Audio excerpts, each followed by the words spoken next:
In this episode of Fictional Hangover, we talk about how sometimes you gotta push a bitch overboard. That Big Ben is a bell. Saying nah dog to meth. And fashioning a fake mustache and watching the chaos. In our discussion of Lying in the Deep by Diana Urban.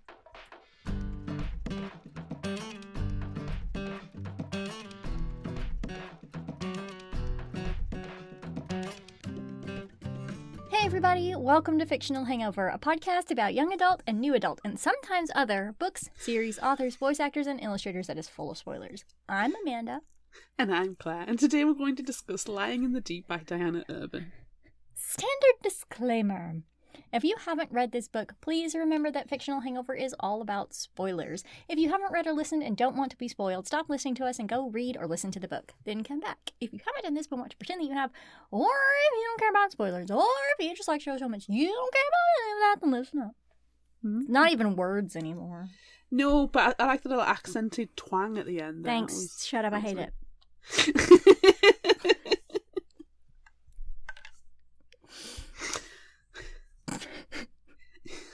No, I'm not even going to attempt it. Yeah, I was waiting. I was waiting to see. No, I'm not going to give you the satisfaction. Damn it. Let's just jump into the background information. We should. Okay. From DianaUrban.com. She says, Lying in the Deep was inspired by Mystery Queen Agatha Christie's Death on the Nile, one of her favorite Agatha Christie books. It's not awkward at all. Don't jump ahead in the script. I've already seen it. She says, you can even say it's a loose retelling, but for example, there is no character corresponding to her protagonist, Hercule Poirot, which I wish that there was someone who had a very nice, handsome mustache.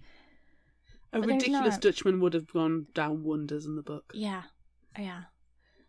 Also, the plot deviates substantially. Oh, completely. Yes, 1000%. She also incorporated some tropes she personally adores, such as fake dating and a potentially unreliable narrator. She's always wanted to write a murder mystery on a cruise ship, and she had an absolute blast writing this one. Oh, I'm so pleased. Me too. Initial thoughts? Is it that you're pleased? I'm so pleased that she's pleased. Yes. Yes. I have had this on my bookshelf since it was released last year. I've been very much looking forward to it. And I am a little disappointed. Yeah, it's a little bit of a womp-womp for me. It is a little bit of a womp-womp. I'm not sure if it's because it just didn't meet my expectations, because they were pretty high. I'm hoping, as we go through the summary, it helps. Like, reading the book gives you an initial thought, but I think sometimes going through the summary helps solidify things that are going on in your brain, and especially when we start to discuss it, it kind of like, oh, yeah, so I'm hoping that's going to be revealing why I'm a bit disappointed. Yeah, I think the reason why I am disappointed is that, well, there was one glaring thing that really, really bothered me, but we'll get to that in the discussion. Oh, I might have seen it as well. But, it was just a little bit too long, I think. I agree.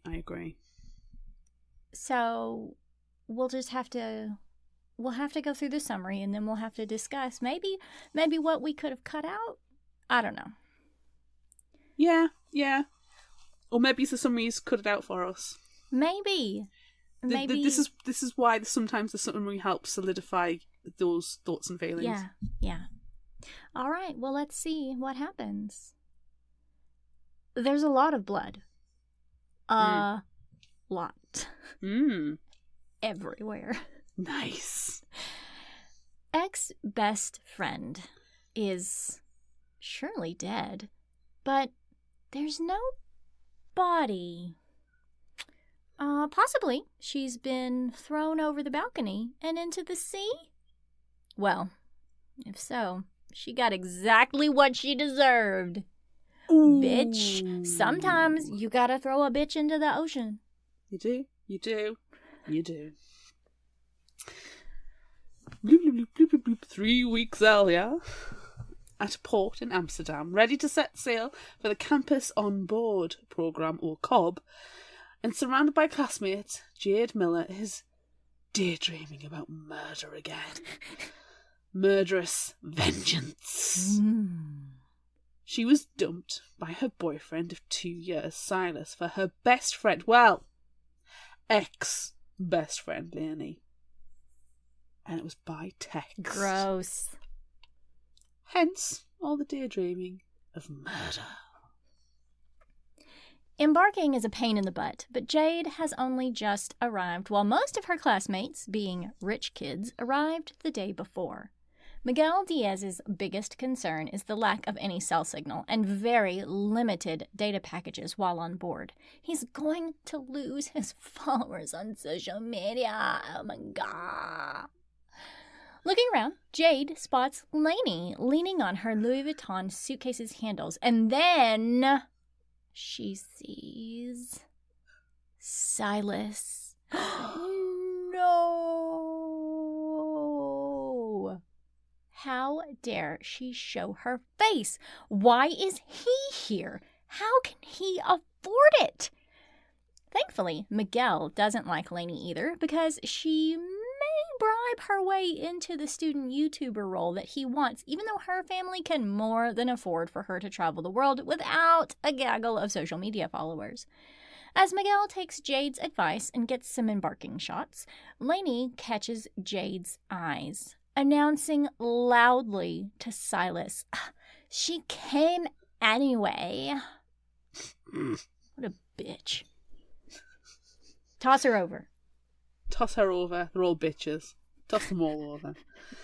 Jade heads to her cabin 417, thinking how she suggested Silas to take a paid internship at Lainey's dad's pharmaceutical company. She was meant to be helping her boyfriend get back on his feet, not throw him in Lainey's path. In the cabin, Jade finds a note from her roommates who are at the gift shop, so she unpacks her things. When they arrive, it's with a burst of fraternal twin energy. Navia and Divya are ecstatic to meet her. They've also bought her one of the COB t-shirts before they go on sale tomorrow. Yeah, that's $28. Thanks. $28 that she doesn't really have. It's not long until the ship sets sail with the usual blaring of horns and cheers from those aboard. Jade doesn't know how she's going to get through the semester without stabbing Lainey, who's taking shots of her and Silas on a selfie stick. Stab her in the face. Just stab her. Just stab her right now in the face. Jade can't even escape them at dinner. As she's flashing her smorgasbord plate from the buffet to Miguel, who is filming the restaurant, Jade spots Lainey and Silas being all lovey-dovey at the next table over. And Lainey's former high school best friend, Shafaya, who Lainey ghosted and claimed was a user, settling in on her other side. All of the eye rolls right now. You can feel the strain. Yeah. At her table, Miguel's roommate, Tate, joins them, as does Miguel, plus a brooding boy who doesn't give his name. He does, however, give Jade a sympathetic look when Lainey and Shafaya spot Jade, and Lainey loudly claims Jade is stalking her or something. Oh my god. Jade flees the restaurant. We need to make a tally. Jade flees. 1. Okay. 1. Box. Box. It's not the same. It's not that many. It's not that many. No, it's not that many. I times. mean, it's lost all meaning. It hasn't lost meaning yet. No. The next day, classes start. During lunch, Jade sees Brooding Boy again and finds out his name is Felix.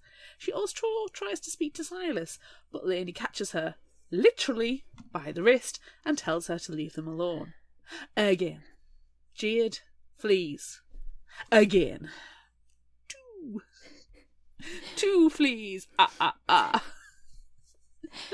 The first port of call is London.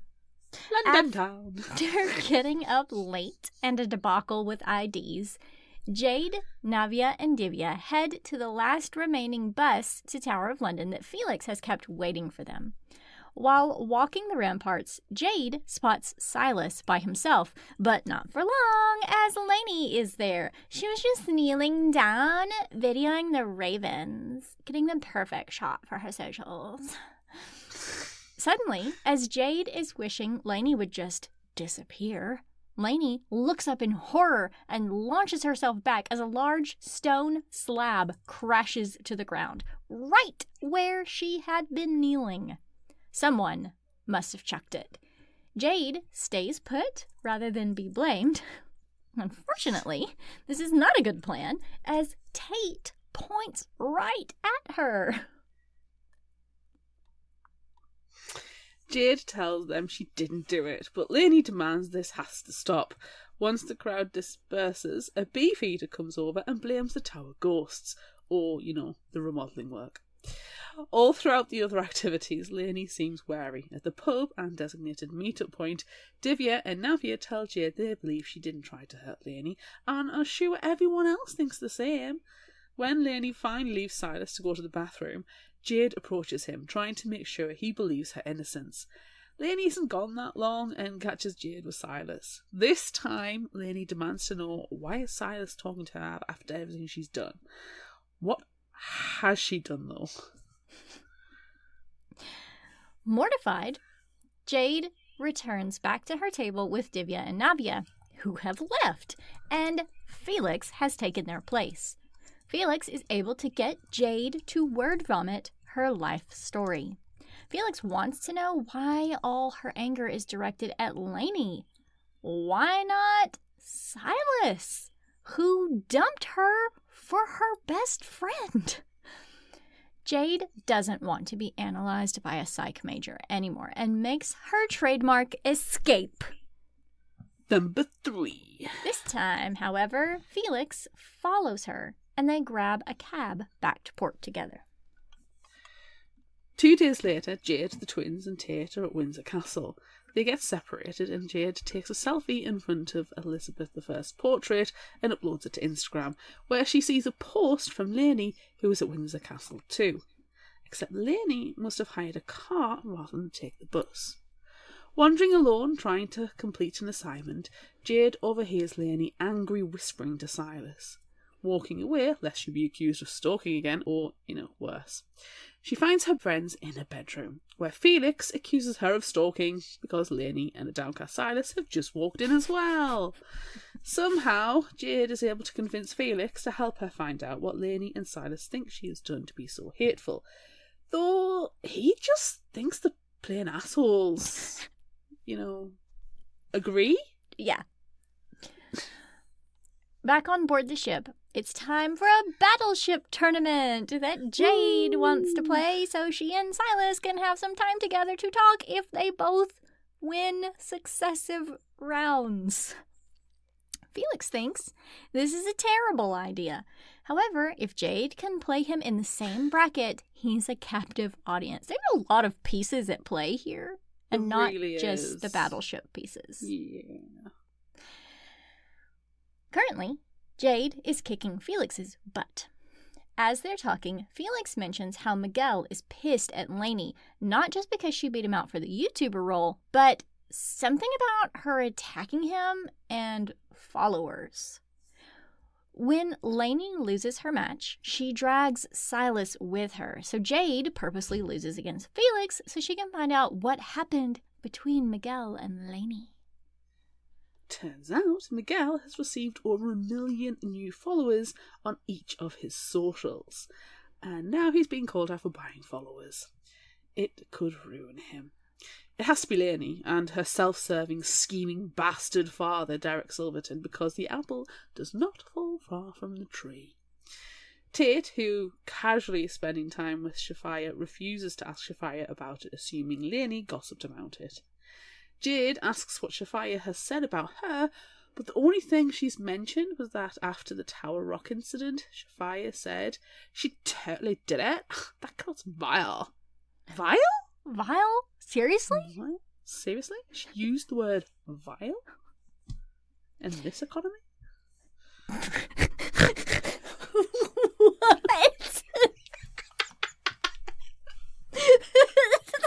I've been saying it all week, sorry.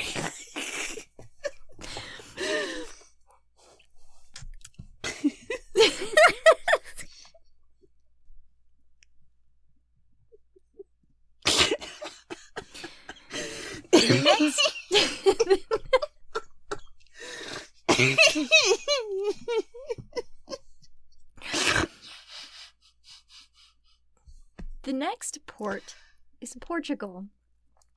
As Jade, the twins, Tate, Miguel, and Felix are waiting for fish cakes, Jade manages to connect to the internet.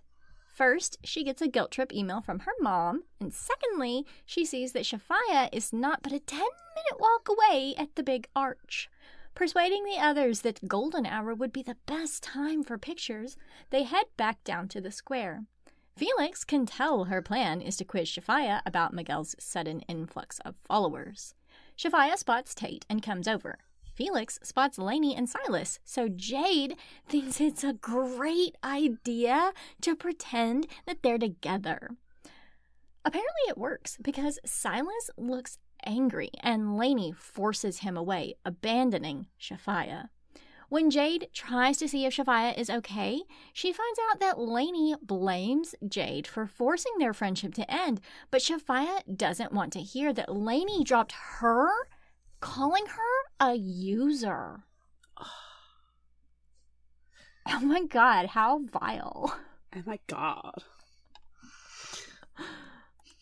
There is an 80s themed party during the voyage to the Azores.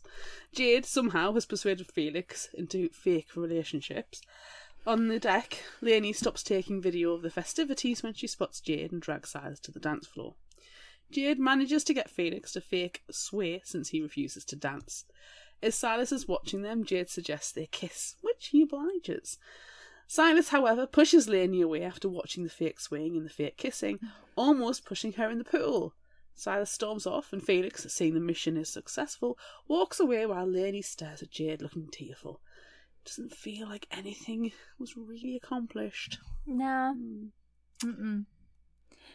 Jade doesn't see Felix for 2 days until they reach the Azores, and she can finally apologize for the fake kiss that doesn't seem to have been a fake kiss for either of them. Turns out he hadn't been avoiding her, he had a psych test. Because of an incoming tropical storm, they'll only be in port 1 day, so most plans are nixed. Felix, however, has done some homework and found some lava tubes they can explore. It feels like a real date. As they're having a cute moment, Silas interrupts, but Lainey calls to him, tearing him away. Jade is obviously tickled pink that Silas is jealous of her and Felix, but Felix is pissed that she so obviously still wants to be with this douchebag. However, the sour moment passes and they linger around the town. Jade buys an ornate letter opener for her mom, and they nearly miss the last boarding. Ooh. Can I just say, lava tubes, so cool. That's cool. They're so cool. I love them. Yeah. Yes. Yes.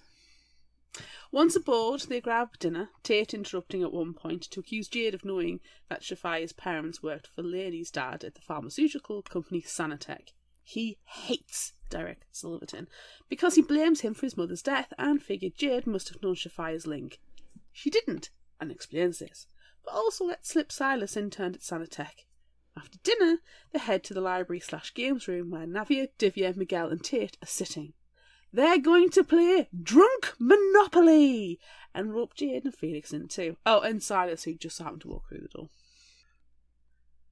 Silas was only looking for Dramamine, which Navia fetches for him, but he doesn't return straight to Lainey. Everyone gets wasted except Felix, so obviously tensions run high and mouths start to flap. Silas hates seeing Felix and Jade holding hands, and he says Lainey told him she wasn't coming on this trip anymore and accuses Jade of breaking up with him and being the bitch who wanted nothing to do with me. Jade shouts him down for gaslighting her and for posting pictures of him and Lainey being all cute together over the summer, which they knew she would see, and in a fit of anger, she raises the letter opener she had hidden in her hair, intending to ram it into the table, but she actually stabs Silas in the leg. Whoops. Womp womp. After panicking and fetching Silas's pre-med roommate, they decide to pull the dagger out. Jade's thoughts race over the pre-stab conversation and realises Lainey is to blame because she lies and turns people against each other. Jade grabs Lainey's room card from Silas because she's too drunk and too angry to wait to talk to her and heads for Lainey's cabin. Before Jade can wake Lainey, Felix pulls her out of the cabin and to the deck. She looks crazed, what with, the bloody dagger in her hand and all. Felix helps calm Jade and cleans the dagger, and he also finally tells Jade that he likes her. Ooh. And Jade realises she likes him too. And they start making out till they fall asleep on lounge chairs. Screams jolt Jade awake. She and Felix race after them and find Silas outside Lainey's cabin. He manages to say Shafia has gone for help, but there was so much blood in Lainey's cabin, he thinks she's dead. Wah, wah. Security pulls Silas, Jade, and Felix to the library while the captain inspects Lainey's cabin and they check the rest of the ship. From the bloody mess in the cabin, Jade concludes that Lainey must have gone overboard. This is confirmed when the captain orders the ship to circle back to try and find her body. Ooh. Shortly after, the captain enters the library to question them and calls for Tate, Miguel, Navia and Divya. Despite the bickering and the attempts to throw suspicion in each other's direction, the captain is able to get a sense of the evening, but mainly discerns that they're all drunk. When they go to the deck to retrieve the letter opener, it's gone. The captain informs the rest of Cobb of Lainey going overboard. The whispers of accusation start straight away, and Jade, after her trademark running off in a panic, decides she needs to find out who the murderer is, while Felix, who followed her, sensibly, tells her to lay low. Outside, they overhear someone called Brianna say she heard a splash outside her cabin at around 2 a.m., and her room seems to be under Lainey's. As Jade is telling her she needs to inform the captain, Silas asks if he can talk. Straight away, Silas asks if Jade did it. No, rude. No, what? Stop it. It's just rude. They finally have a conversation they should have had months ago. Jade finds out Silas slept with Lainey before they broke up and realises Lainey must have orchestrated their whole breakup. Ugh. Lainey sent the text from Silas to Jade, now deleted, breaking up. Lainey sent the email from Jade to Silas, now deleted, breaking up. She blocked Jade on Silas's phone so he got none of her texts. If she did this to them, surely she's made other enemies in a similar way. You can't tell anyone, otherwise they'll be, number one suspects for her murder. At breakfast with Felix, Jade tries to make a list of suspects. Miguel, because of, the buying bot incidents. Tate, because of Lainey's father. Shafia, because of their history. Possibly the weird adult learner who seems to be creeping around everywhere and just turning up every randomly. He's a bit of a creep. He is nicknamed Sketchy Bob.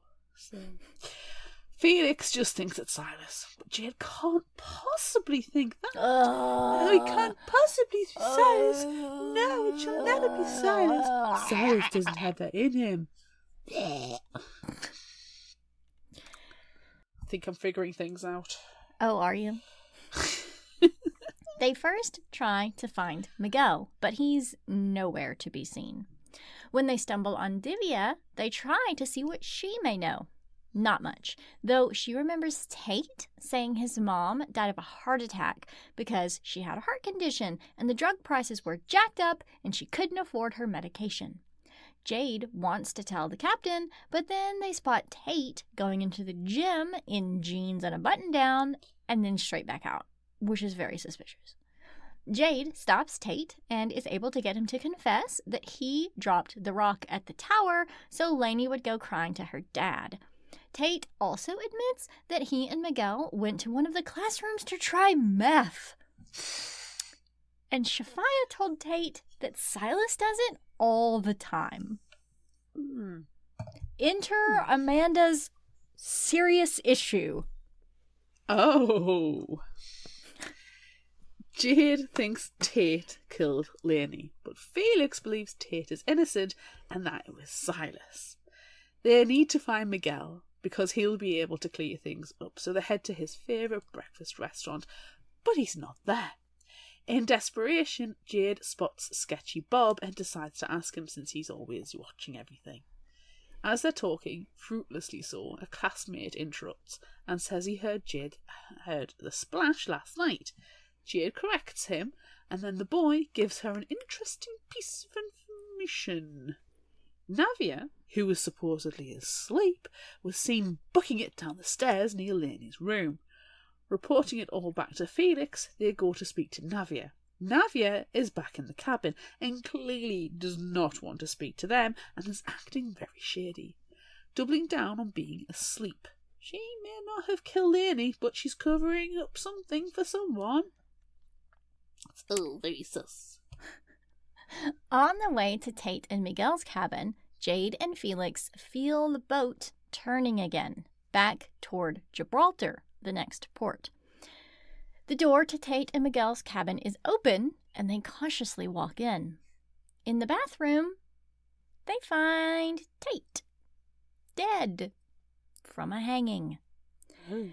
Jade tells the captain everything about the tower, Tate's mom, and her accusing Tate of Lainey's murder. As Jade is watching them examine Tate's body, which why in the world is she even still there? Thank you. She spots something in the bruising around Tate's throat. A thumbprint. Oh. Jade and Felix are sent to class.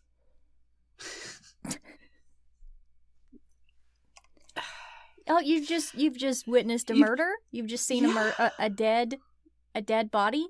Yeah. Back to school with you.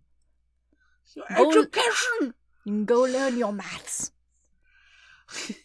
How many dead bodies? Your scholarship does not cover missing class for dead bodies. As soon as her 3-hour business writing workshop is over, Jade races to meet Felix at one of the restaurants. Outside, she spots Shafaya, clearly upset. Jade tries to console her, and Shafaya mentions something about Silas, who has suddenly appeared. Jade, thinking she wants Silas as a friend, calls him over, but Shafaya bolts. Silas sits down with Jade, and she asks him about his drug use. Turns out it was drugs that lost him his scholarship. He said he needed a little pick-me-up before his baseball games because he wasn't getting enough sleep being with her. Bullshit! Absolute bullshit. His drug use is on him and him alone. She would have supported him through rehab, but instead it seems to be ammunition Lainey was able to use. Luckily, Felix walks by and accidentally drops soda all over Silas. Womp womp. Felix warns Jade against talking to Silas because he overheard security talking about putting them both, Jade and Silas, in the brig. Because they're sure they murdered Lainey together. And yes, they have a brig. And a morgue. Because of course it's a they town. do. It's a miniature town, if you don't realise that. Yeah. Felix wants to make sure the whole mess is pinned on Silas and that Jade is not involved, but Jade doesn't believe Silas did it or is capable of it, but he's addicted to meth, so you need to rethink some things, friend. Spotting Jamal, Jade asks to talk to him because they need to check on Silas's alibi. Jamal confirms he was awake the whole night, probably on the meth. Interestingly, though, he mentions how cut up Tate was about Lainey and how Tate and Shafia were never together. He was just using her to get close to Lainey. Oh. Jade has decided they need to search Tate's room for evidence and figure out what happened to Miguel. So they'll need to steal a maintenance or custodian keycard. Easy! Yeah, no. No. Not at all. Nah. When Jade tries to steal the keycard from Julia, her deck's custodian, Julia takes Jade for a cup of tea thinking she needs to talk. Clearly, Jade needed it. When Julia's cart flies past the storage room they were sitting in, Jade grabs a custodian shirt and heads to find a maintenance office, locating operations on Deck 2. Jade plans to set off a fire alarm in one of the classrooms and, as maintenance are dealing with it, Felix can sneak into operations and nab a master key card. She goes to a very good Ivy League school, you know, on a scholarship.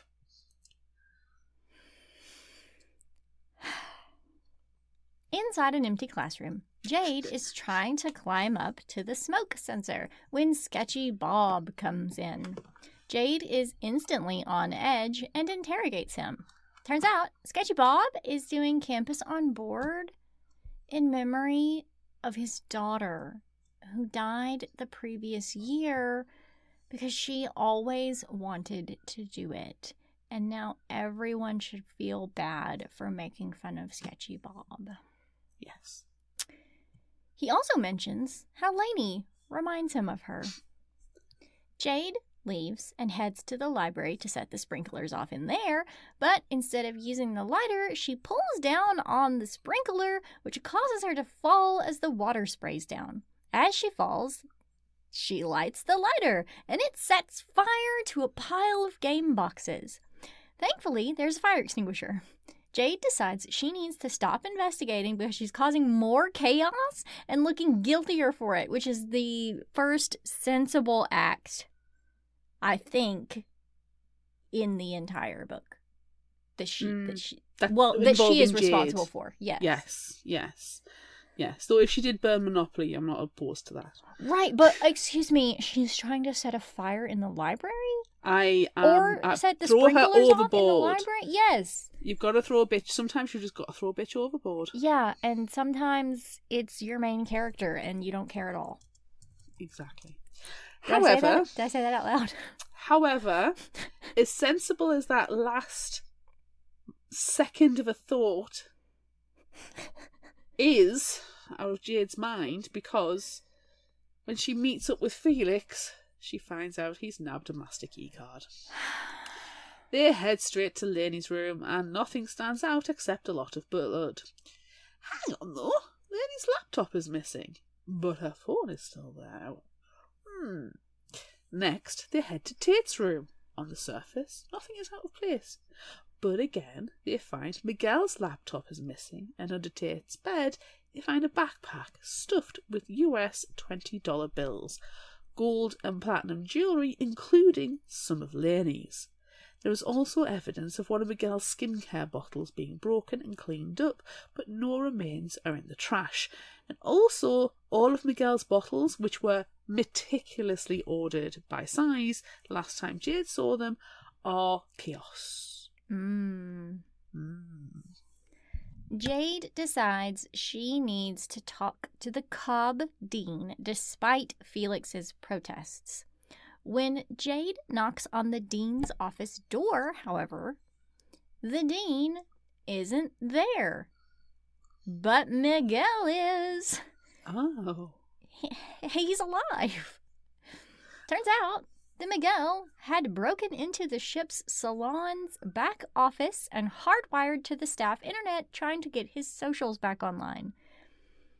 Because Jade's mouth is not connected to her brain, She asks Miguel if he'd seen Tate with Lainey's laptop before he died.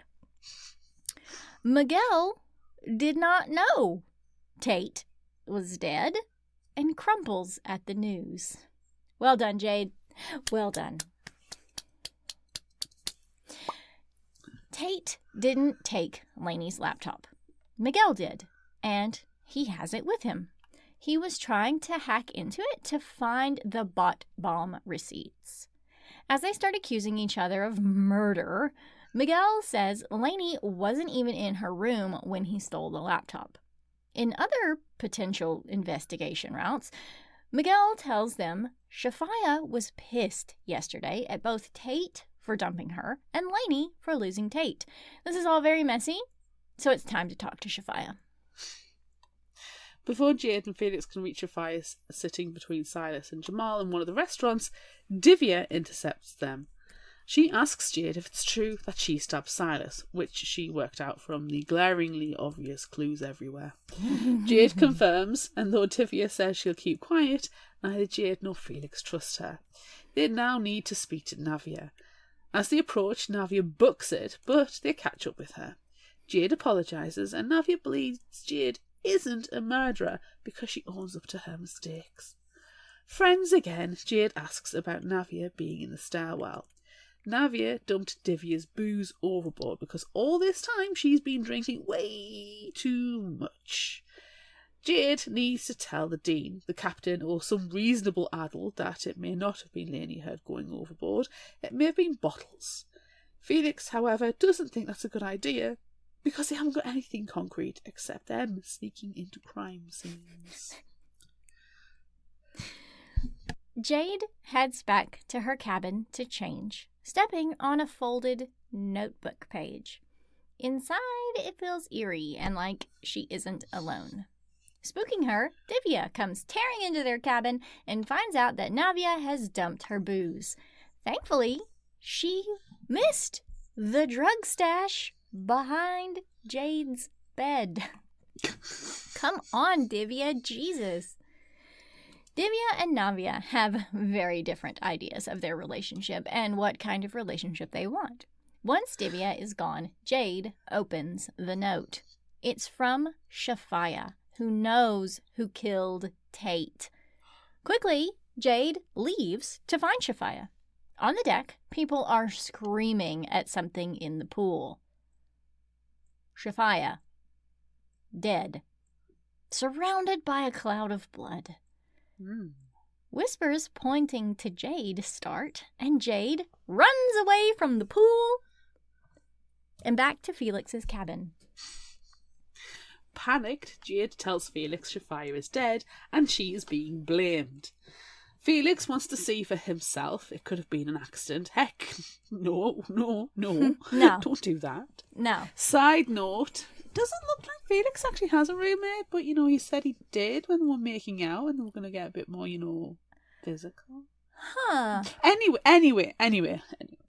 He looks at the note and Felix says it's smudged and could be misread. Jade's eyes wander around Felix's room again at all the open cases and mess and spots 2 passports, which is believable. Might have dual US-UK citizenship, but on them are 2 different names, Felix Amara and Tyler F. Hassan. His sensible explanation seems sus, and Jade Googles Tyler F. Hassan. The first hit is about a son finding his parents dead by opioids. Opioids sold by Sanitec. Things start clicking in Jade's mind, all pointing toward Felix being a murderer. And then she spots her dagger on a shelf above his bed. Ooh. Jade accuses Felix of the murders, of pinning it on her, of killing Lainey, and, Lainey's dying, thinking that Jade hated her, and just when Jade was falling in love with him. Really? That is so fast. Felix tells her she has it all wrong. Everything was supposed to be pinned on Silas. As Jade dives for the letter opener, the bathroom door opens and a girl with a dark brown pixie cut and baggy clothes steps out. But Jade would know her former best friend Lainey anywhere. Jade dives for Lainey, holding her tight. Time for some explanations. Lainey is faking her death with her cousin Felix's help. At first, Lainey did it to get away from her dad because she can't follow in his crooked footsteps and he wants her to be a mini-me. She and Felix started planning on how she could disappear, but her dad always monitored her money, so she decided to blackmail him. All Lainey needed to do was get the information of all his dodgy deals from his work laptop, but Silas caught her in the act and offered to help. Now, Lainey has a USB with lots of terrible information on Derek Silverton, like, how he covered up his own sister and brother-in-law's deaths, who happened to be Felix's parents, from his Sanatex drug, and, information about human drug trials before animal trials are complete. That kind of horrible shit. So much stuff. But why blame Silas? Silas wanted more than an internship in trade. He was going to blackmail Lainey. He never said it was sex that he wanted, but that's really what it seems like. Turns out, Lainey is the good actress her mom always wanted her to be. She's been pretending she's been in love with Silas the whole time, knowing it will be worth it in the end. She also says that Shafaya was there to spy on her, which was the only way her dad would let her come on Cobb. In Portugal, Lainey got her hair cut and dyed and faked being sick to avoid being seen around the ship with a completely new look. The blood splattered around her cabin was her own, which she obtained from a kit she bought online to draw your own blood, and has been doing it for a while, keeping the blood in the mini fridge. But wait, they didn't actually kill Lainey. But did they kill Tate and Shafaya? Realising she's in a room with potential murderer, Jade pulls her trademark, running for it. But Felix gets to the door first, blocking her exit. Neither Felix nor Lainey are responsible for Tate or Shafaya's deaths. The backpack they found in Tate's room was planted in Silas's room to help point all the fingers at him. From day one, Lainey has had a master key card bribed off one of the registration guys. Suddenly, realisation dawns on Jade that Tate stole the backpack from Silas's room, thinking he was stealing his laptop to look for evidence against Sanitech, but then seeing what was inside and then learning about Lainey's murder, things started adding up and he must have been worried that he would be blamed. Shafaya must have seen Silas leave Tate's room after killing him. Trying to frame him for murder may have turned him into a murderer. Well, there is only one way out of this. Frame Silas for blackmail, and if the truth about Derek Silverton comes out, so be it. Screw that bastard. Jade sticks her hand out for the USB drive. Jade plugs the USB into Silas's laptop in his cabin, and of course, he returns while she's in there. Turning the brightness down on the laptop so the upload can work in the background, Jade dashes toward Silas, blaming Jamal for letting her in. Jade tells Silas everyone thinks they did it together. Of course, Silas only thinks of himself because he's really an asshole, and Jade just never noticed before. When his laptop makes a notification alert, Silas becomes suspicious of Jade, accusing her of being on the laptop before he came in, though the screen is now off. Silas demands to see Jade's phone, checking that she is not recording their conversation. Jade shows Silas her phone, and once he confirms she isn't recording, the truth comes out. Tate showed Silas the backpack he took from Silas's room, and he demanded half to not tell anyone that Silas killed Lainey. Silas got mad when he spotted Tate's phone peeking out of his pocket, camera out.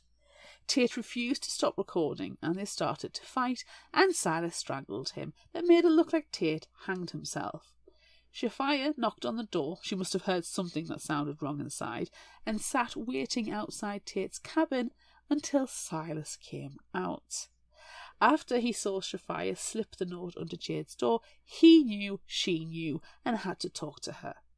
There was a chase, then a struggle, then she fell and knocked her head, but then he pushed her into the pool. Suddenly, Silas stops talking. He spots the dagger Jade planted in his room on the shelf above his computer. Time for a trademark exit! We're counting this as 7. Yes. Even though, again, unfortunately, she isn't fast enough. It doesn't make it. And Silas grabs the dagger, pinning her to the door and pressing the dagger to her neck. Felix is on the other side of the door, shouting Jade's name. Jade drops the master key in her hand and kicks it under the door to Felix. But unfortunately, the door has a deadbolt, which Silas uses. In all the sudden movements, Silas cuts Jade's neck. 'Tis but a scratch. As Silas panics, outside, the sounds of a drill removing the deadbolt can be heard, while Jade tells him if he kills her, they'll know he killed Lainey, Tate, and Shafia. Suddenly, the door flies open. In the chaos, Jade grabs the USB. Felix runs over to Jade, security tackles Silas, and the captain walks in. The next afternoon, Felix is leaving the boat with 2 large suitcases. Lainey inside one of them. Jade is going to stay on for the rest of Cobb. Felix isn't the only student opting to leave. Miguel is leaving too, and several others. Before he disembarks, Felix tells Jade he wants to see her again at Stanford. Jade agrees and says they can start from the beginning. Navia and Divya meet Jade on deck watching the disembarkation. Surprisingly, a dishevelled Derek Silverton storms up the pier. As he approaches Silas being led away in handcuffs, he growls, "You destroyed everything," pulls a gun and shoots Silas in the chest. Wah, wah, wah. Felix uses the distraction to make sure he and Lainey escape. Unwittingly, Derek Silverton's actions help solidify the lies and secure Lainey's escape. The end. What? Everyone listen to this promo from another podcast. Try to straighten everything out in your mind. And then come back for our discussion. Hi, I'm Michael. I'm Barbara. And I'm Lauren. We are the hosts of Badass Literature Society, a book review podcast where we take book recommendations from listeners like you, read them, and then discuss them on our show. Join us once a month as we dive into the books you picked and talk about them. And don't miss our bonus episodes covering all sorts of random bookish topics that come out in between reviews. Don't worry, if you want to read one of the books, the first part of each episode is designated spoiler-free, so you can listen and see if you'd like to read it, and then come back and listen to the rest later. You can find Badass Literature Society on Apple Podcast, iHeartRadio, Spotify, Amazon Podcasts, and anywhere else you like to listen. Now, back to the show. I don't even know where to start. I have a bugbear. Okay, what is it? They keep talking about Big Ben being the tower. Big Oh, Ben is Claire. not the tower, it's the bell. The tower is Elizabeth Tower. Get your facts right. Stop being wrong. It pisses me off. Okay? Big Ben, bell. Not tower. Bell. Okay? Thank you. Is that's what you had the most problems with? No, that's just my starting point. But thank you for coming to my TED Talk. my biggest problem. Let's go for characters first. Okay. The names were silly. I'm sorry. The names were very silly. Navia and Davia. Divya. Nav- And Shafaya? These are... that's something I actually wanted to ask you. Have you ever heard of these names before? It's Not just a one me. of them. Mm-mm. And I was mean, like... Silas, Tate, Miguel, Yes. Jade, Yes. I Lainey. went to school with a Jade. She was very nice. All of these, yes. But Navia, Divya, and Shafaya. Shafaya. Mm-mm. I've never heard of them, and I thought, are No. they just very American names? No. And frankly, those Nope. 3 names just annoyed the life out of me. Yep. Now, personalities, attitudes, characters, sensibilities. How freaking annoying was Jade? Oh my god. She is, 1000% an unreliable narrator. She is 1000% irritating. Yes. Constantly. Oh, Silas, he's so gorgeous. We just had sex all the time. Oh, he was going to be so successful, and I was going to be able to work wherever I wanted, and we were going to be so successful and get married. Sex. And it's like, love, you got dumped. Yeah. Who fucking cares that it's by text? That just means you should hate him more. Yes. It just establishes how much of a douchebag he is and how Yes. much you should have got rid of him. Yes.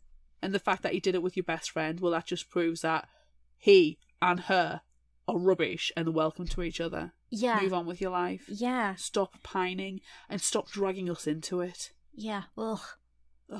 Ugh. And that's the other part as well. It was always Lainey was the problem and Silas was the likable one. Like, Silas was innocent in that whole affair debacle. No. And it was like, shut up. Listen to Felix. Felix is sensible. Felix is telling you he's an asshole. Yes. Ugh. Yeah, I don't know. Just...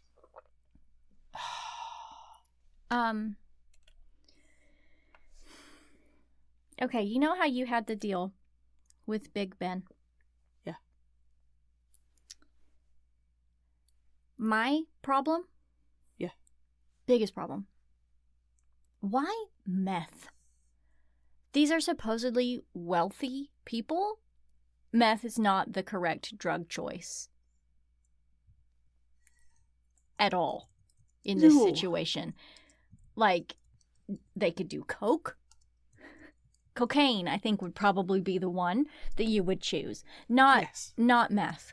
Meth is, like, notoriously white trash. Poor drug. I don't buy it. I don't know where they would have gotten the meth from. The fact that they made port originally in Amsterdam, where marijuana is very freely available, it's freaking everywhere. You want a brownie, you can have a brownie, you know? Yeah. I would have thought that would, class and economic status one side. If there was going to be a drug, it would have been weed that they'd picked up in Amsterdam.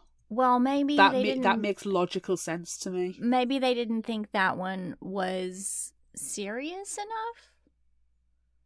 Because, like, it's becoming legal all over the place now, right? It is. It is. But at the same time, it is a drug that some people may perceive as having issues. And the whole point is not that everybody else is having drugs. It's the fact that Silas is the drug taker at the end of the day. Yeah, but in that instance, it wouldn't be marijuana. That would not be the drug that he needs to get a boost.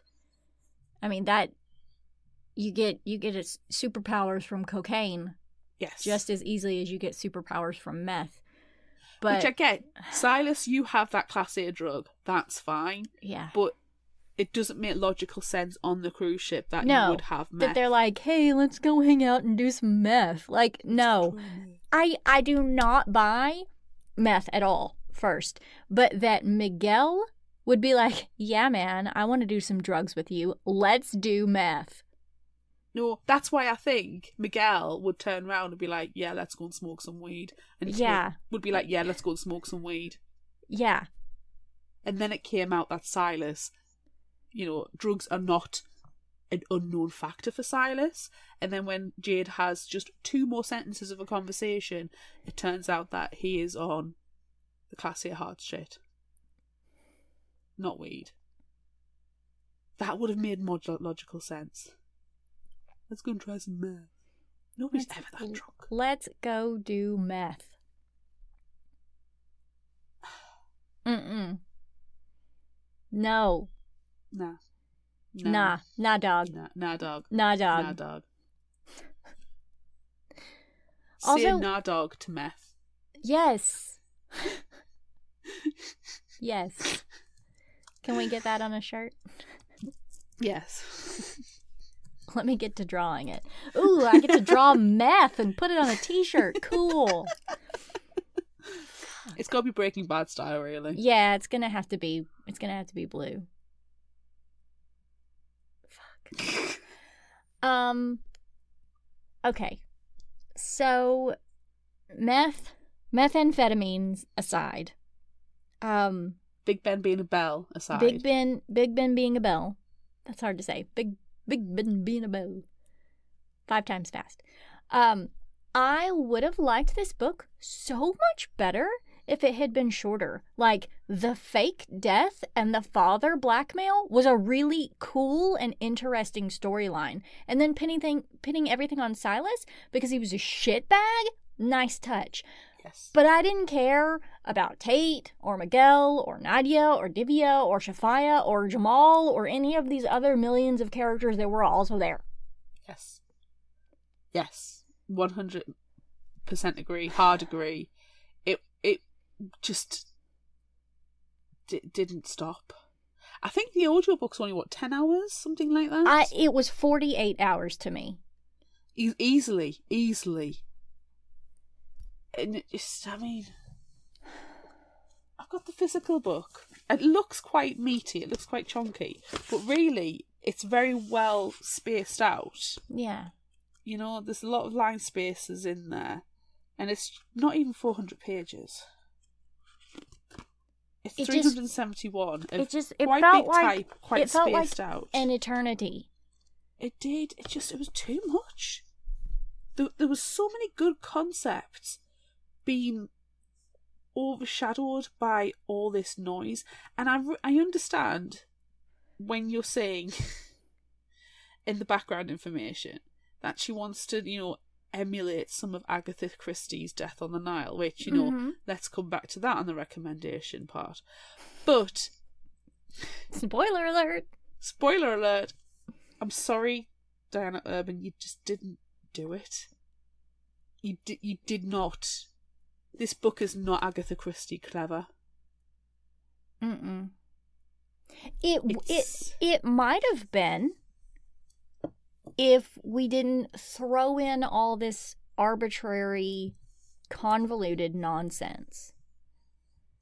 Let's just have the storyline where the best friend fakes her own death. But it turns out, she's there the whole time. Like, that's a good enough story. That would have sustained itself, I think. Yeah. 100 pages shorter.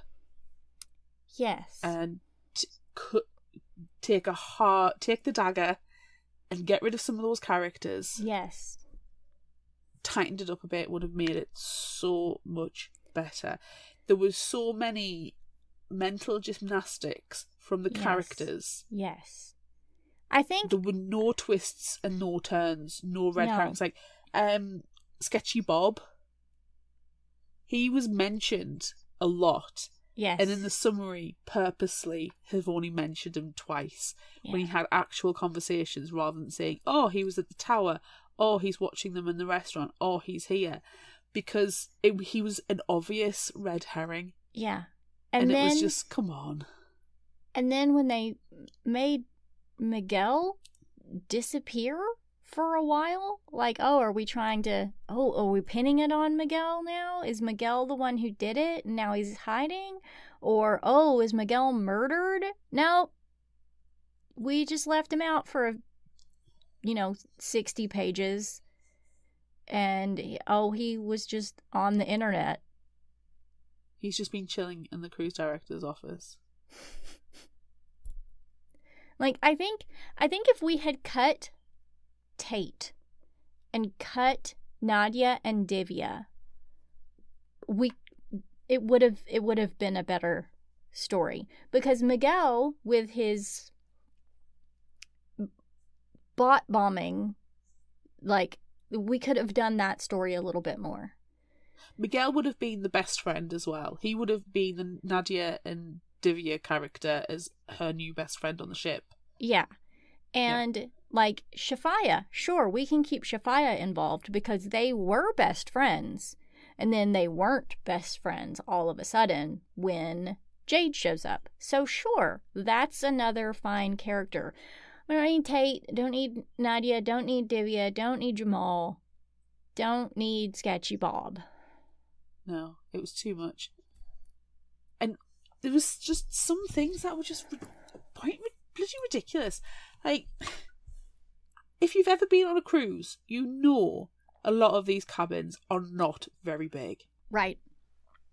And very, very, very small. Very, very, very small. I mean, obviously, Lainey's got money, so she's got a suite, so she will have a decent-sized cabin. Fair enough. Yeah. But the one that Nadia, Divya, and Jade will have, or the one that Tate and Miguel will have, or even the one that Jamal and Silas had, will be your Bobby Basic, what everyday person can afford to have. Yes. Not very much room. So what annoyed me, and the chances are as well, it'll have been bunk beds. Very rarely do you have, like, necessary two beds on either side. If there's just right. an two-person occupancy, it'll be a bunk bed. So what annoyed me was when she finds Tate's body, and she stays in the room, and Felix stays in the room when there's half a dozen people dealing with this dead body and the dead body itself. Ridiculous. Yeah, they must have all just been standing squished right next to each other. I don't even know how that would have worked. Genuinely. They should have been ushered off into the dean's room and then a counsellor thrown at them. Yeah. No. It just made no sense. Oh. And the other thing as well, Shafaya is a swimmer. She had an injury. She goes swimming. That's her exercise. She does it every day. Reliable. Mm-hmm. Great. Mm-hmm. But then they're like, oh, swimming. It's too cold to go swimming. Have you ever been in a cruise ship swimming pool? That thing is delightfully warm. You can be in the middle of Alaska and you can go swimming on deck because that pool will be delightfully warm. You get out, it's going to be chilly as all heck, but the pool will be fine. Yeah. So stop with that bullshit, okay? Just stop. And who does have a games room and a library in the same place? Ignore the fact that I have hundreds of tabletops and books in the same room. I don't play them in this room, you know? Yeah. It's ridiculous. I guess the cruises that I've been on in the past have had a small library with a small collection of books, but I don't recall there being games in there. But it's been years and years since I've experienced I think it'll depend on the boat as well, and being Cobb, it makes sense that they would have like tabletop games for the young and innocent people. Yes, but for the youths. Yeah. I would have liked more of the. Why would you go there and try to set that room on fire, though? By the way, because the water damage on the books alone. That's every plan that Jade came up with was convoluted and ridiculous. And the fact that she at one point turns around and says, this is making me look guiltier than I actually am. Yeah, so stop. Yeah, stop. Jesus. And getting a key card for the room, like, that was just obnoxious. Yeah, I don't know. The more I'm thinking about this book, the less I'm actually liking it. I know. I hate it when that happens. I like it when we are having a discussion and we both don't really care for the book, and then we're able to like pick out things and focus on things that we really do like. And then it kind of turns around a little bit, but not this one, man. No, because it wasn't tight enough, and it's exactly what you're saying. Cut out all the characters, take out half of the a third of the book. Let's concentrate on Lainey faking her death with Felix's help. Let's have Lainey being on the boat a bit more of a thing than just hiding in Felix's room. Let's like wouldn't it have been so cool if there were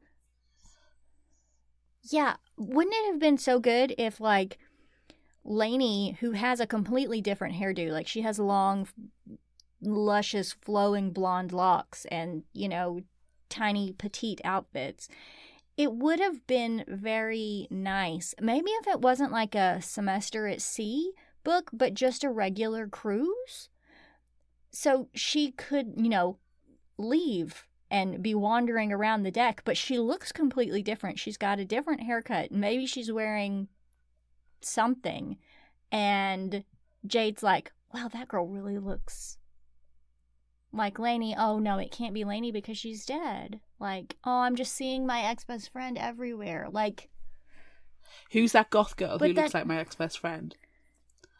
Yeah. Do you know what? I would have even liked Felix having a twin who's a girl. Yeah. And what happens is they go to one of the ports, so they're in Lisbon. And that actually annoyed me. They kept just referring to it as Portugal, and it took ages for them to actually say that they were in Lisbon. But anyway. So they're in Lisbon, where Lainey goes and gets her hair cut and coloured. But what actually happens is, at that port, Felix's twin sister, who was a bit of a goth girl, purposely a bit of a goth girl, then swaps places with Lainey. That would have been great. And then she's off the boat. She goes about her merry way. She's done her part. Something like that. So then Lainey is free on the boat to assume the sister's identity to then help frame Silas. Would have been better. That for me would have been a nicer story. Yeah. And less of Jade being obsessed over how much sex she had with Silas. That was basically their relationship. Too much. That was too much. Too much. Did you have a favourite character in this entire book? Felix, definitely. He was the only one that made any sense. I also liked Miguel until, he disappeared for a while to make everyone think that he was dead and or the murderer. Miguel would have been interesting if he got the YouTube position and he had a video that he was trying to upload to YouTube totally innocently, but it had a key piece of information on it. Would have been great. That would have been interesting. That would have made him a bit more of a solid character. Yeah. I like Felix. He's probably literally the only truly likable character because he seemed to be the only one who talked sense. Yes. Yeah. What about surprises?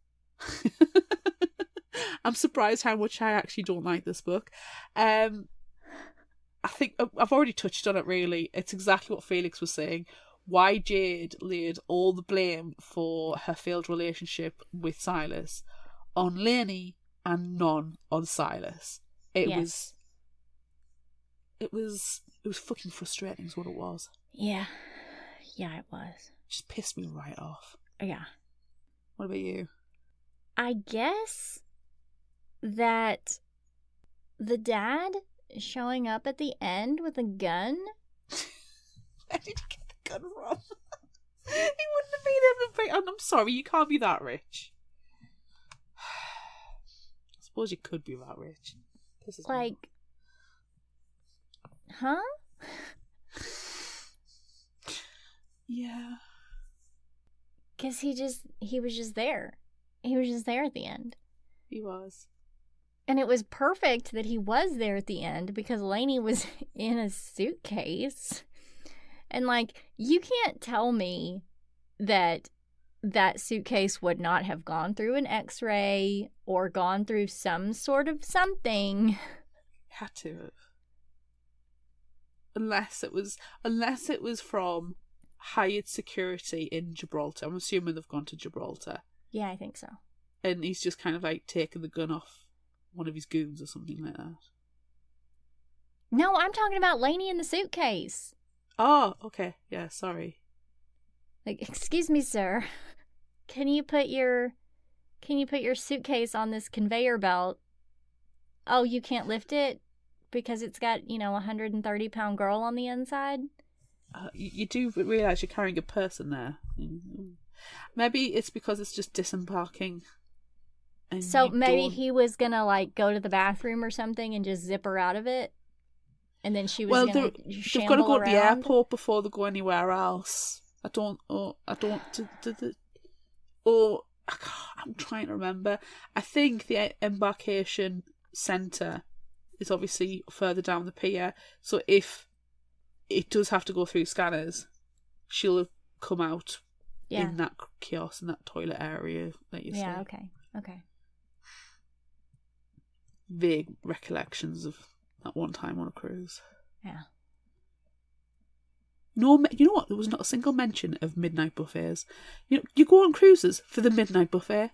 Yeah, you just eat all the time. Yeah. Constantly. Yes.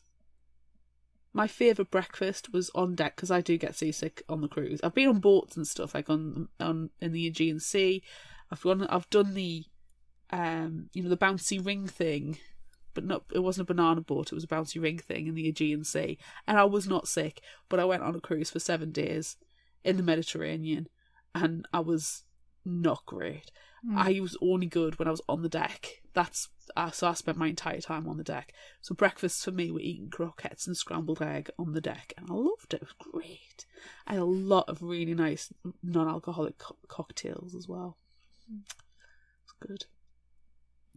It was nice. Okay. Right, so, and we also need to add in as well that we needed a handsome man with a moustache. Yes. That's the only additional character I will accept.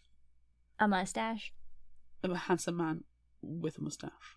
Just like Sketchy Bob, just for that throwback, just for that, hey, did you catch this? He should have had a swanky mustache. And a Dutch accent. Should have. Or the captain, or somebody. Somebody should have been Poirot.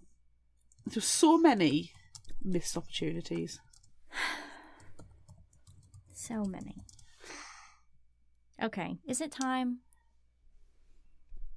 Is it time? Is it time? Is it time? It's time. You've had that just on deck waiting, haven't you? It's now in my frequent use one. Ugh. When I use it, it's literally the most frequently used.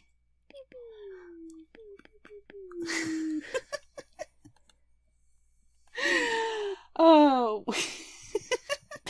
we asked on social media, "Oh, you're getting late back to port, and the ship's already left without you." Would you rather get left behind in London or Portugal? On Facebook, 71% said London. On Instagram, it was 62% Portugal. And on TikTok, it was 73% London. We have lots of comments. Colin on Facebook said, you see, Portugal sounds nice. That's the post. Okay, maybe a little more. Portugal sounds nice, but I wouldn't have a freaking clue where I was or what anyone was saying. London, bit of a shithole. But then I'm sure there are areas of Portugal that are less than salubrious. In fact, yeah, Little Miss Questions says, yes, I'm looking at both of you. How come it's between a city and a country? Surely it should be two cities or two countries. Comparing apples and oranges here, you're like, where was I? Apart from ranting. Fuck it. I don't remember, and I'm too lazy to go back and check. Portugal for me, please. I like going new places and exploring and whatnot. It'll be an adventure.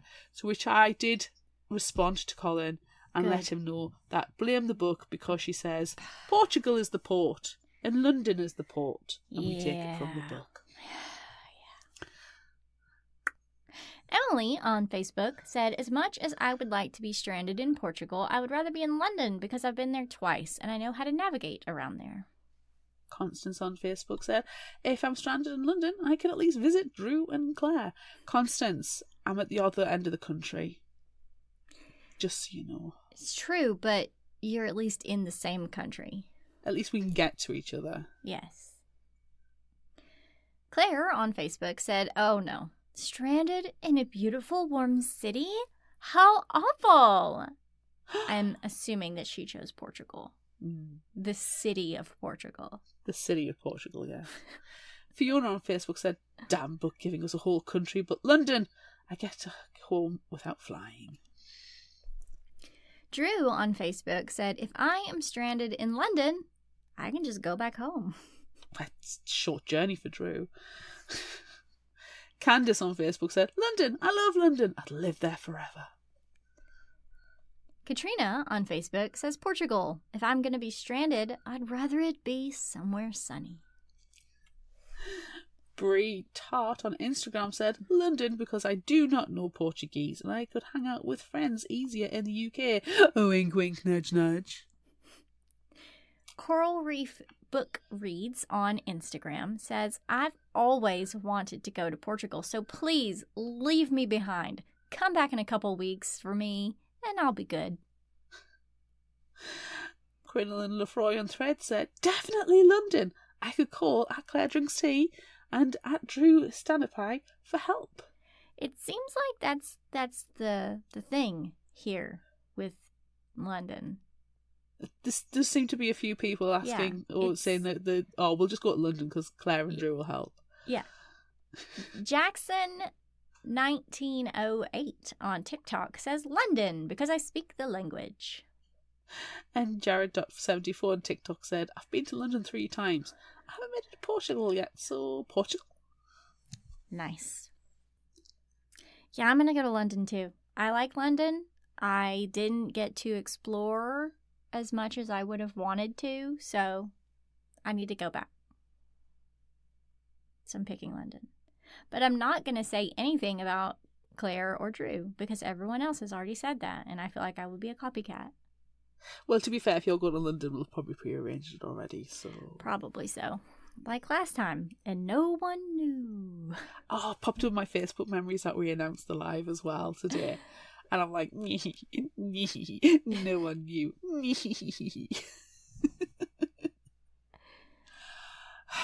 I mean, I'd love to go to Portugal. I've never been to Portugal, and it'd be nice to have a nice warm city. But I'd probably get too hot, and I'd probably get like frustrated and pissed off, and like my brain would stop working. At least if I'm in London, I do not need my passport. I don't really need any form of ID to be able to get home. Yeah. I can just book myself in a hotel for a few days as well, just chill.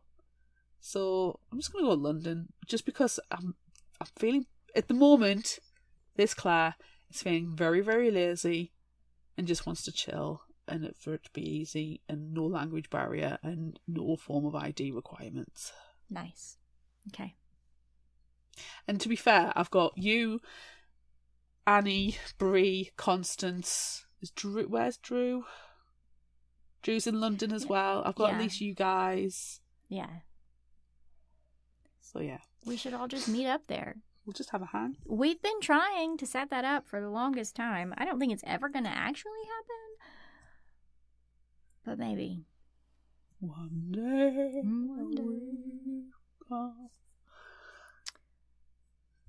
Okay. Next question.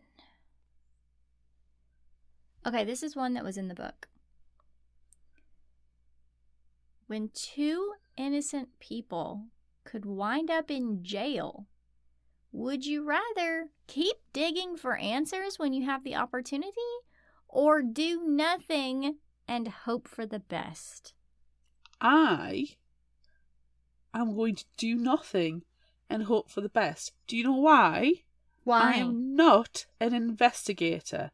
I will more likely be tampering with evidence that would not be admissible in any court of law, Yes.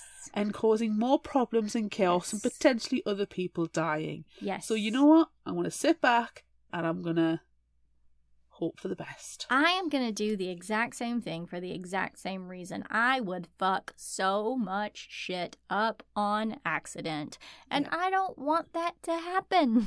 Neither of us are Hercule Poirot. No, we are not. We could wear handsome mustaches, but... Let's sit back.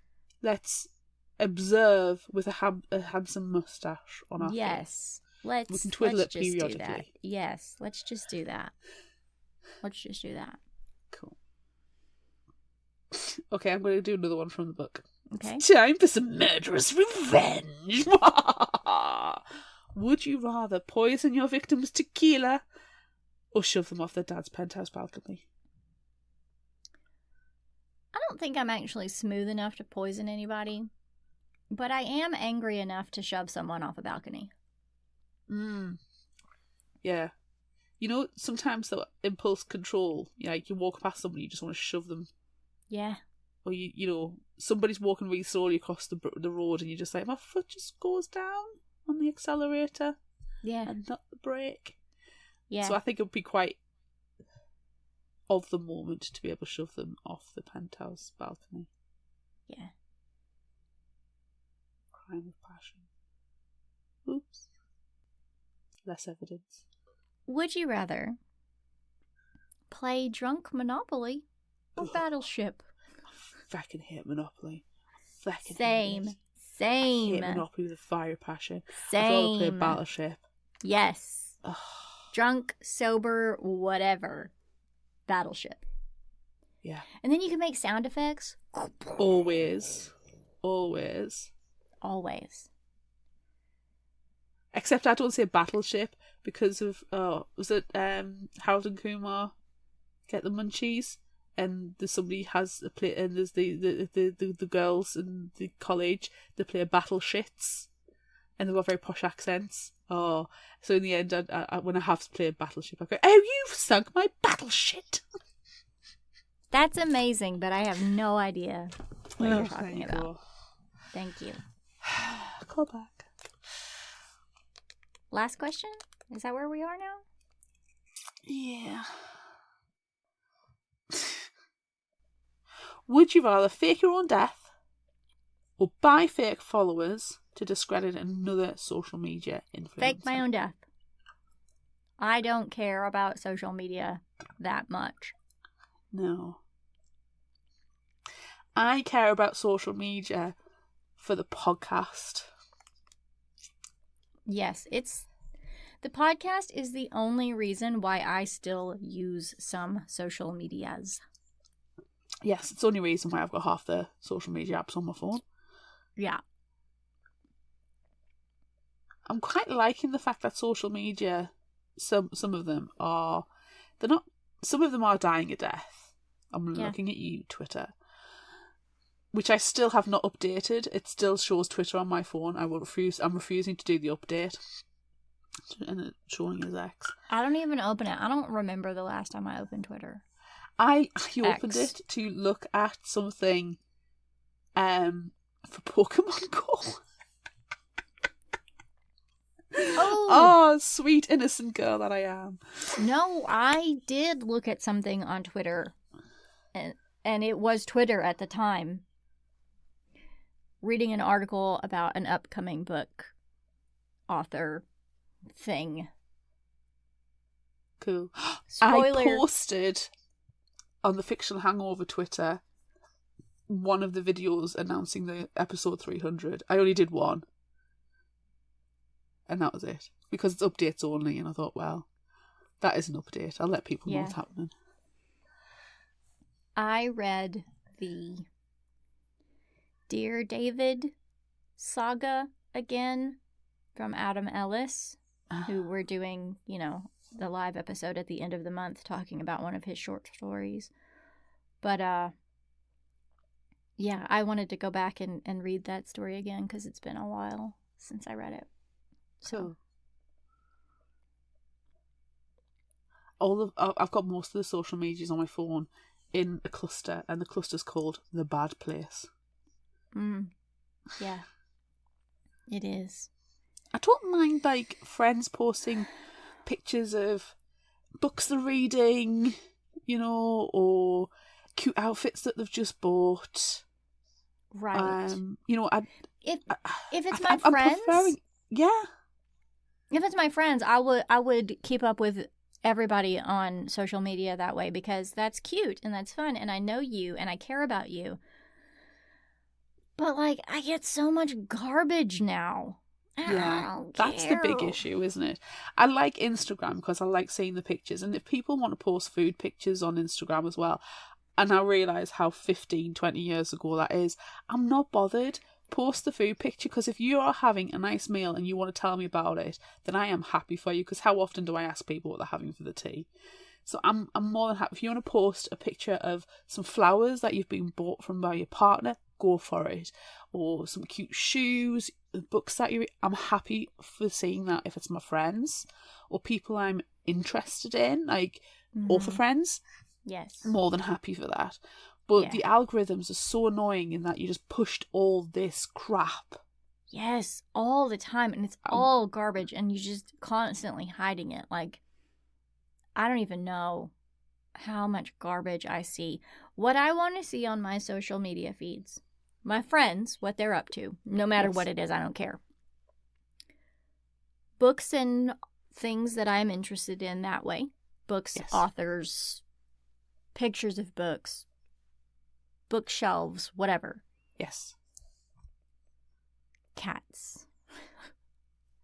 I'm also going to add in there webcomics. Yes, artists that I like. Artists and webcomics. Whatever thing that they're working on. Yes. I follow quite a few webcomics and artists because they bring me joy. Yes. Yes. That's what I want to say. I don't want to be pushed all of this. Nope. Don't care. Rubbish. Don't Stop pushing care. me this rubbish. Stop it. And especially when you accidentally click on a video. And no, I didn't want to click on that video. I don't want to see a snake shedding its skin. Now all I get is snakes shedding their skin. I don't want that. I don't need that. Okay. Anyways, our woes about social media aside. Showing our ages. But you know what?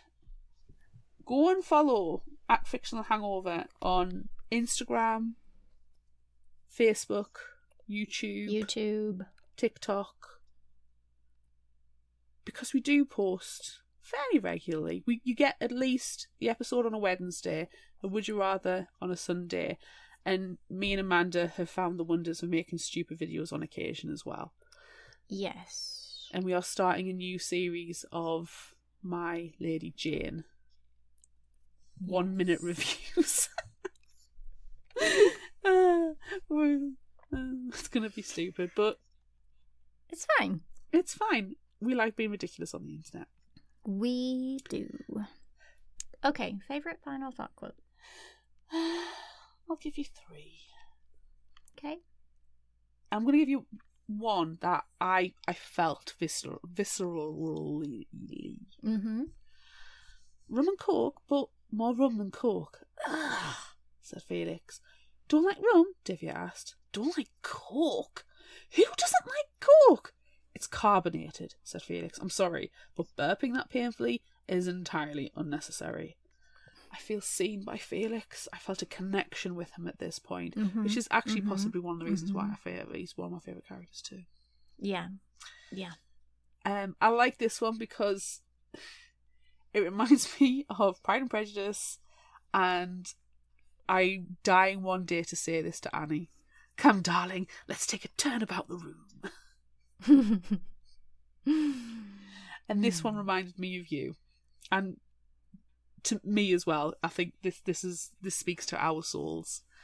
So morbid, said Divya. Freaking love it. Yes. So yeah. Yes. There we go. I like them because I feel like I can relate to them. Yes. Definitely. What have you got? Why waste eyeball energy on them? Yes.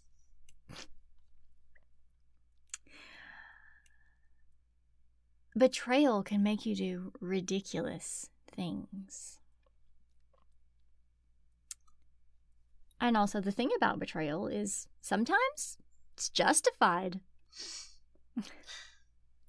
And then this one because we talked about it in the summary. There should be a law that says you don't have to go to class right after seeing a dead body. Hard agree, actually. I'm pretty sure that if this were any real life situation, classes would be canceled for the day. Yes. Oh, one of your fellow students was murdered? One of your Get to fellow class. students was brutally murdered in the swimming pool, and their blood is currently mixing with the chlorine. Get to That class, pulls everyone. out. Get to Get. class. Get to class. Get to class. You all have assignments to do. Oh, I also I'd stabbed a person. There was one that I liked because knowing what your holiday is coming up. Can you not say the word sinking for the next few months? Oh my gosh. Why are we doing this to me? This theme was booked in long before any holiday.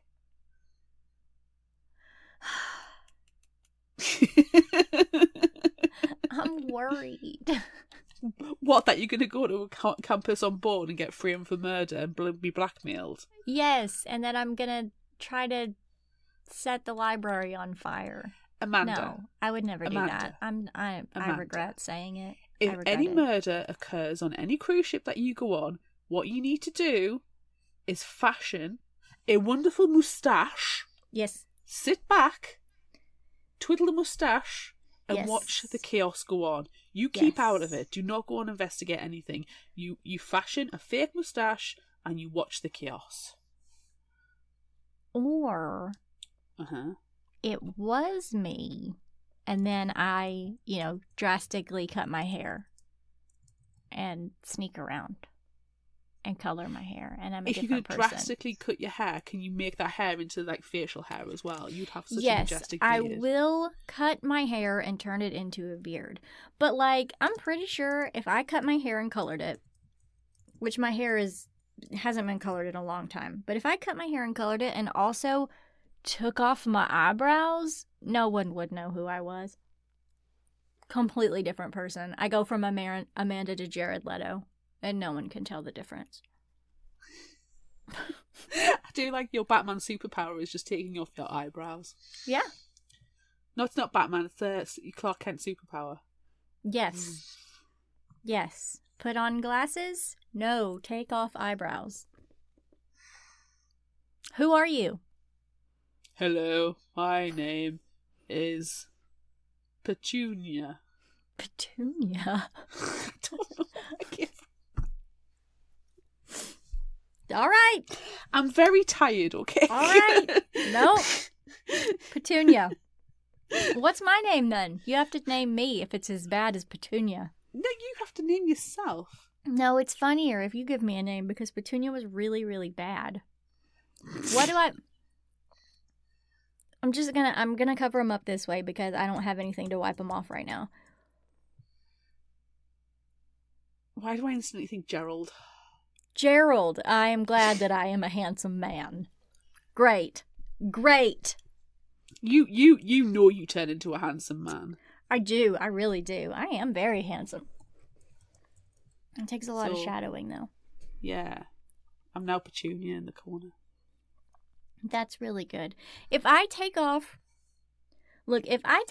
my eyebrows and all of my makeup, I seriously am a completely different person. I know I remember once you called us, you texted us and said, you got 2 seconds, and then you showed me. I was like, Yeah, it's weird. I look ill.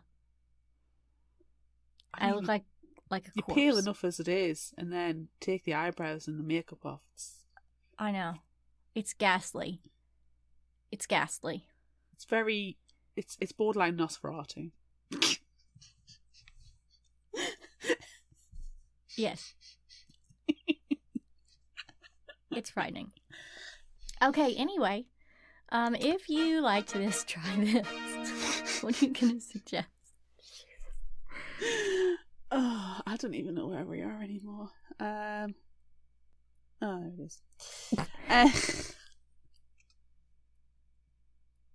What? Spoilers from happening? earlier. I'm going to suggest people Death on the Nile by Agatha Christie. Oh! And do you know what? Read it, go for it. If you want to watch one of the many adaptations, go for it. Because they're all pretty good. I didn't like the most recent one with Kenneth No. Branagh, but No. I like the other ones, the other Poirots that he does, but that one was too sexy. It made me David uncomfortable. Yeah, the What? David Suchet Poirot is my Poirot. I just like Kenneth Branagh. He's an English actor, best known for doing Poirot, and he is my Poirot. And I think his Death on the Nile is the superior version. But do you know what? If you've never seen Death on the Nile, see any of them, because quite honestly, every single one of them is very different, and I'm sure the different there's so many cast of characters in the book of Death on the Nile that it's too many to translate into the adaptation. So a lot of characters get cut or amalgamated together. And that's that what should every have single happened in time this it's book. Different. Yes, exactly. They did the right thing. So read the book, because I think more people should probably read Agatha Christie. I do want to read more Agatha Christie's. Yeah. Because she's very clever. And, real life is brilliant. And if you've never heard of Death on the Nile, here's a brief summary from agathachristiebooks.com.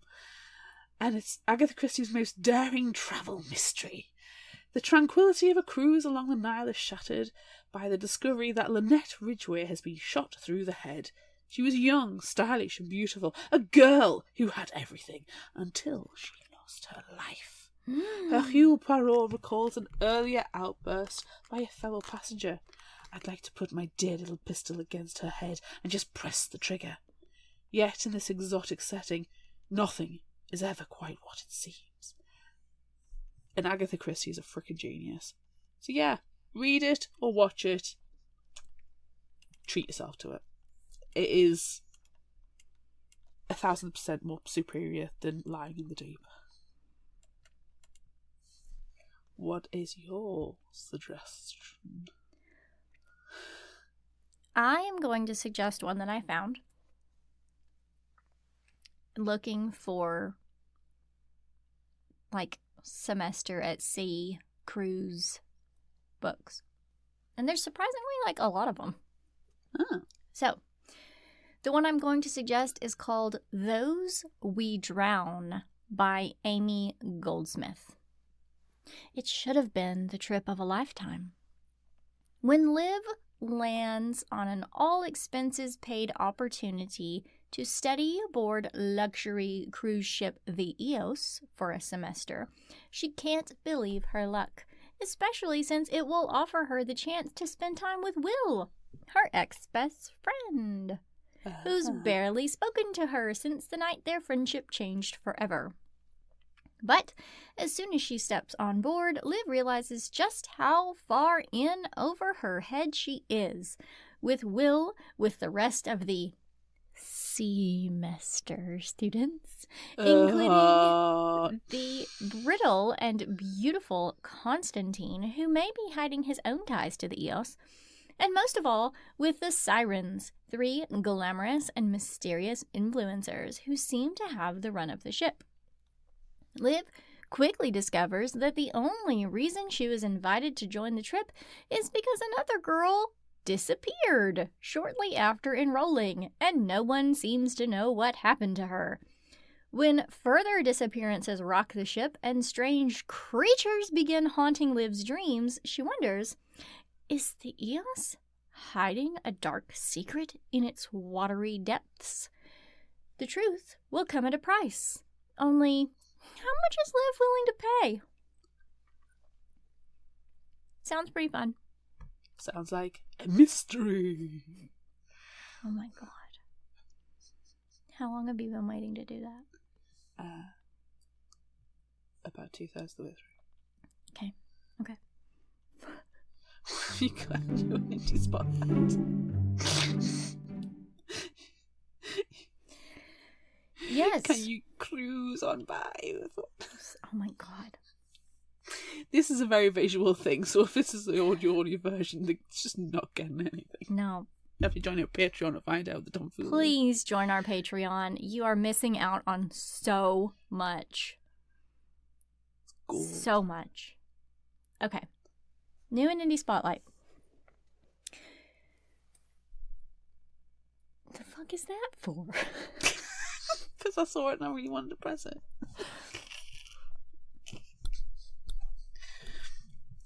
Okay.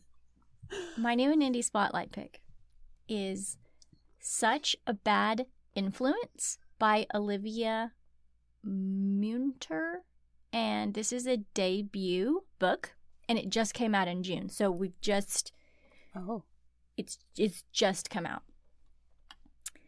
Hazel Davis is drifting.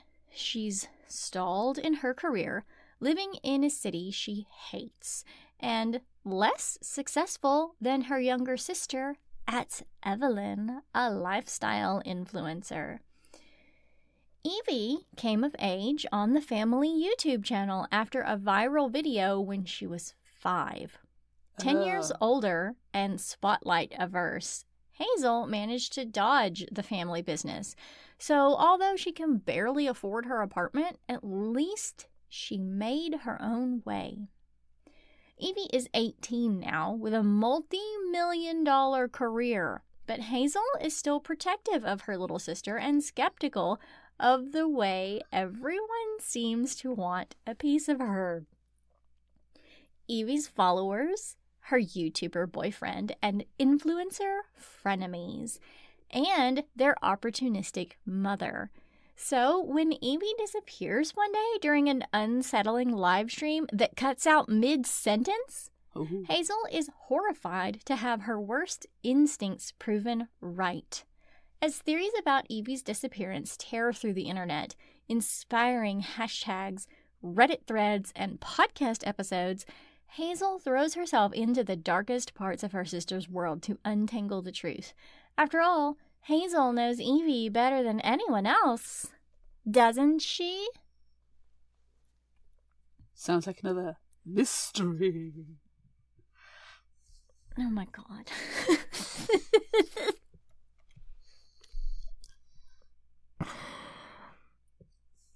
That's it. No. No, I can't handle it. I can't handle it anymore.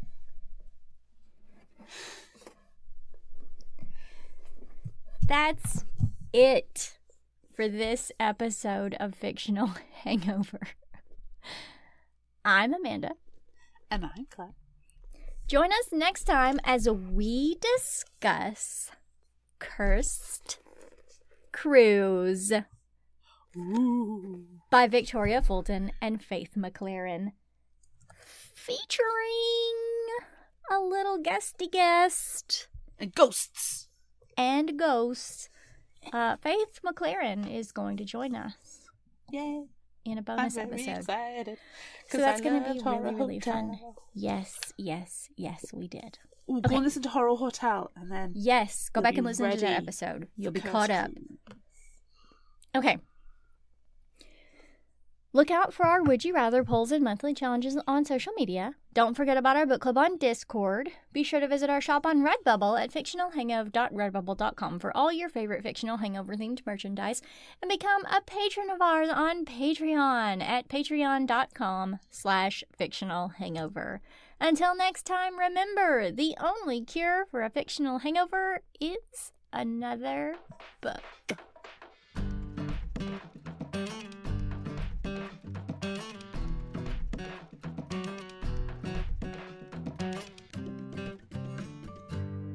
You can find us at fictionalhangover.com. Follow us on Instagram, Threads, TikTok and YouTube at Fictional Hangover. And find us on Facebook at facebook.com/fictionalhangover.